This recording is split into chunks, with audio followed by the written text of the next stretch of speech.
ប្រាជើងដៃដងហារតីលើ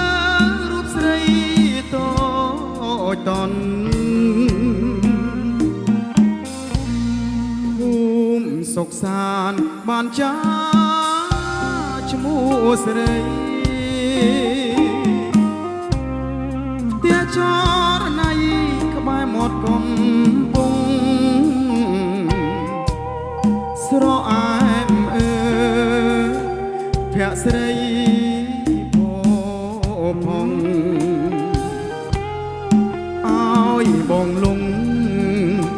ក្នុងទឹកមន្តស្នេហ៍ចរណៃទឹកទន្លេហោនាំរូបខ្ញុំឲ្យជួបមុំជាគូស្នេហានេះជាបុណ្យ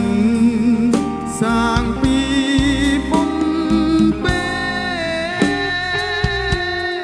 សូមទុនលេនាងជាសាស័យ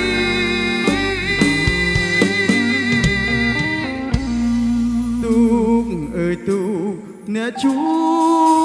យចំឡនាំរូបខ្ញុំដល់ត្រើយភូមិសូមអរគុណព្រះព្រំទេវតានាំវាសនាស្នេហាខ្ញុំដូចបំណង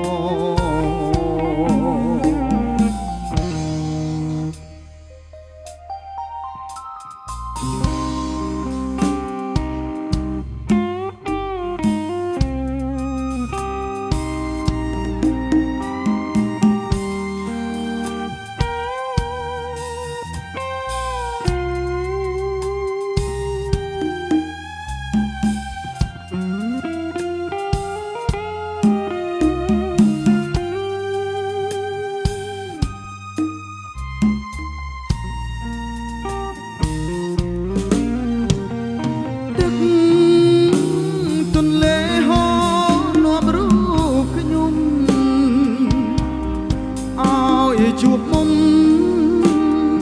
ជាគូស្នេហានេះជាបុណ្យសាងពីបំពេសូមទុនលេនាងជាសាស័យទូកអើយទូកអ្នកជួយចំឡ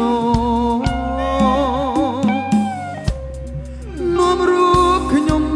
ដល់ត្រើយភូមិសូមអរគុណព្រះព្រំទេវតានាំវាសនាស្នេហា